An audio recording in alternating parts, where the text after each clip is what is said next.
सड़क से जो बात संसद में होनी चाहिए थी, दुर्भाग्य से वो बातें नहीं होती संसद में। आजकल तो माइक ही ऑफ कर दे। तमाम चीजों पे प्रधानमंत्री बोलते हैं, ऊंचा ऊंचा बोलते हैं, पता नहीं कितना बोलते हैं। जहां ना बोलना चाहिए वहां भी बोलते हैं, जो बात ना बोलनी चाहिए वो बोलते हैं।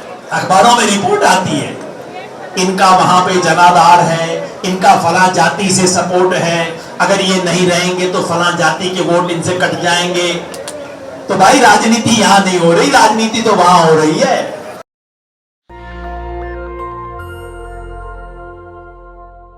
जाति का संघर्ष नहीं है, सिर्फ महिला का भी संघर्ष नहीं है, ये धर्म और अधर्म की लड़ाई। ओ भाई इनको हटा देना, झंडा झंडा ये। और अगर कोई सच्चा झंडा क्षेत्र साइड में कर लो, तो ये है साइड में झंडा कर ले भाई, नीचे कर ले।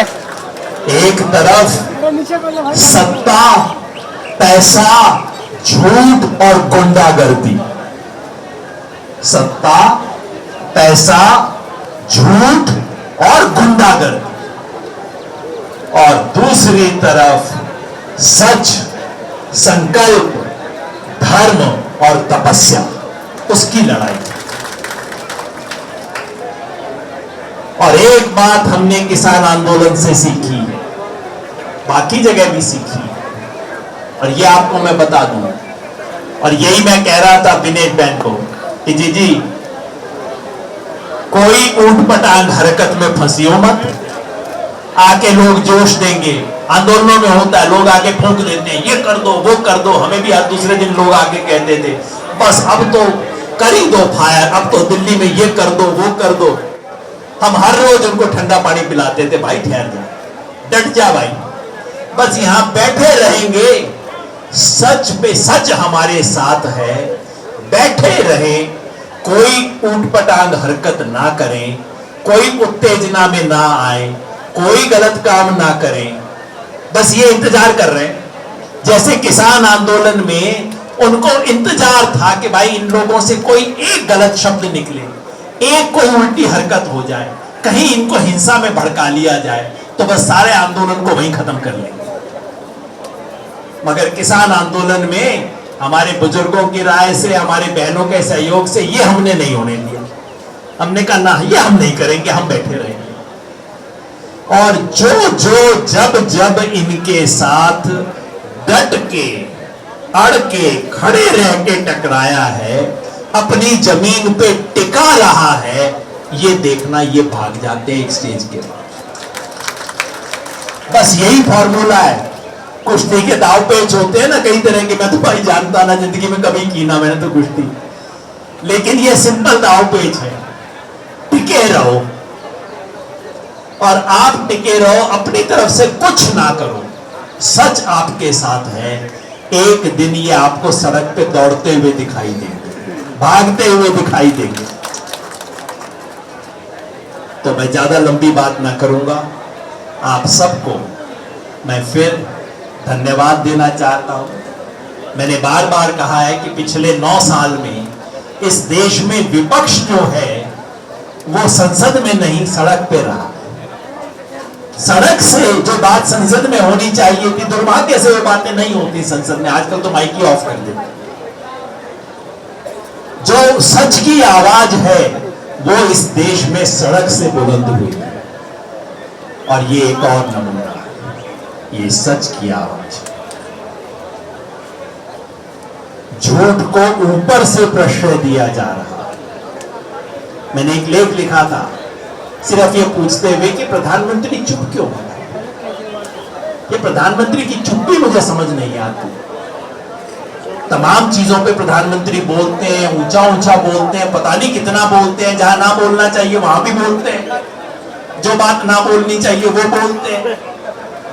और ये साधारण सी बात कि भाई हमारे देश की मान सम्मान मर्यादा के प्रति, हमारे देश के गौरव के प्रति इन बच्चियों के साथ अन्याय हुआ है, सच्ची जांच करवाऊंगा, और जांच में पकड़ा गया तो छोड़ूंगा नहीं, तब तक भैया तू उतर। अच्छा, जो आदमी है खुद अपने मुंह से बोल रहा है, ये ब्रजभूषण अपने मुंह से कह रहा है प्रधानमंत्री एक बार बोलते तो मैं उतर जाऊंगा, तो भाई अब क्या दिक्कत है?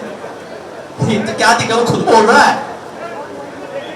ऐसा नहीं कि कोई रेसलिंग फेडरेशन है, सरकार से स्वतंत्र है, मैं क्या कर सकता हूं, ऐसा कोई मामला नहीं है। बंदा खुद बोल रहा है। एक बार प्रधानमंत्री इशारा करते मैं छोड़ दूंगा, मतलब इशारा नहीं आ रहा, या कि इशारा करने वाले को इशारा हो चुका है, कहीं आंखों आंखों में इशारा हो चुका है कि तू चिंता ना कर, देखी जाएगी, कोई नहीं बेटा तेरे साथ है। या मजबूर है भाई, देश के, दुनिया के सबसे बड़े, सबसे मजबूत नेता यही कहते हैं ना, इतना मजबूत है जी मोदी, तो भाई इतना मजबूत है कि एक छोटे से गुंडे के सामने नहीं टिक सकता। यही कैसी मजबूती है भाई। अखबारों में रिपोर्ट आती है, इनका वहां पे जनाधार है, इनका फला जाति से सपोर्ट है, अगर ये नहीं रहेंगे तो फला जाति के वोट इनसे कट जाएंगे। तो भाई राजनीति यहां नहीं हो रही, राजनीति तो वहां हो रही है। वहां वोटों की कैलकुलेशन चल रही है कि अगर इस आदमी को हाथ लगा दिया तो इतनी कॉन्स्टिट्यूएंसी जाएंगी, इतने वोट जाएंगे, और मान के चल रहे हैं कि जनता पागल है, जनता बेवकूफ है, गुंडे के पीछे जनता चलती है, मान के चल रहा है नेता। तो इतने मजबूत नेता है कि एक गुंडे के सामने असहाय हैं, इतने दूरदृष्टि वाले हैं कि मान के चलते हैं कि जनता गुंडे के पीछे चलेगी। या कि नेताजी को फर्क नहीं पड़ता, या कि नेताजी को खुद लगता है कि औरत है, कर दिया, क्या फर्क पड़ता है। क्या ऐसा मामला है? ये देश सवाल पूछ रहा है, मेरे पास इसका उत्तर नहीं है सब सवाल का, लेकिन आज ये देश सवाल पूछ रहा है। बेटी बचाओ के नारा देने वालों से सवाल पूछ रहा है, क्या आप गंभीर हो, या आप कहीं ना कहीं इन चीजों को शह दे रहे हो, या कि आप मजबूर हो। अगर इन तीनों में से कुछ भी हो तो आपको प्रधानमंत्री बने रहने का अधिकार नहीं है।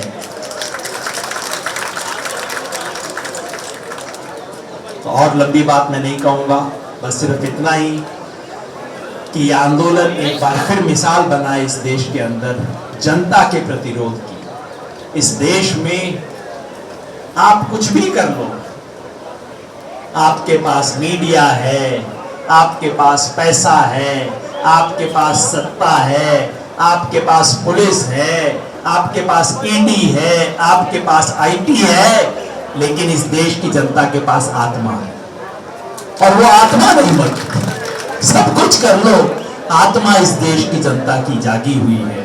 अंत में कुछ भी कर लो, देश की जनता को पता लग जाता है यार गलत कर रहा है, ये तो गलत काम है। बाकी ठीक है, टीवी से उसकी आंख में आप खूब धूल झोंक लो, वो हो जाता है, पागल भी हो जाती है बीच बीच में जनता, लेकिन आखिर में जनता की आत्मा कहती है ना, ये तो गलत काम है। और आज इस देश की आत्मा का प्रतीक ये धरना बन चुका है। हमें सबको यहाँ इसके साथ डटे रहना है, किसी तरह की कोई उत्तेजना नहीं करनी, किसी को उकसाना नहीं है, हमारे साथियों पे दबाव नहीं डालना है कि अब ये कर लो, अब वो कर लो, ना, डटे रहो बस, और कुछ ना करो, डटे रहो। ये संख्या जो है बढ़ती जाएगी और बढ़ती जाएगी, और एक दिन घुटना तो टेकेंगे। मैं किसान आंदोलन में बात कहा करता था, आखिरी 4 महीने मेरे सारे साथी बैठे, याद होगा आपको, मैं कहता था मोदी जी आपके पास 2 ही रास्ते हैं, या तो सस्ता सौदा कर लो या महंगा करके सौदा कर लो। सस्ता नहीं किया उन्होंने, बड़ा महंगा करके सौदा किया। यहाँ पे भी पहले दिन मान जाते तो यहाँ बैठे हुए कम से कम आधे लोग कहते यार देखो कितना अच्छा प्रधानमंत्री है, गलत बात हुई, देखो एक आदमी को सीधा उसने टाइट कर दिया। फायदे का सौदा हो जाता मोदी जी के लिए, 5वें 7वें दिन कर लेते तो सस्ता सौदा हो जाता, पर मोदी जी को शौक है महंगा सौदा करवा के मानते हैं। तो चलिए आप और महंगा करवा लो मोदी जी, हम यहाँ टिके हुए हैं, आप देख लो कितना महंगा सौदा करवा के मानोगे, तभी हम जाएंगे, लड़ेंगे और जीतेंगे, लड़ेंगे लड़ेंगे लड़ेंगे। भारत माता की। नेशनल दस्तक की आपसे गुजारिश है कि अगर इसको बचाना चाहते हैं तो नेशनल दस्तक को सब्सक्राइब करने के लिए रेड कलर के सब्सक्राइब बटन को दबाएं, फिर बेल आइकन की घंटी दबाएं। नेशनल दस्तक को बचाने के लिए बहुत ज़रूरी है कि हर खबर को शेयर करें, लाइक करें, कमेंट जरूर करें।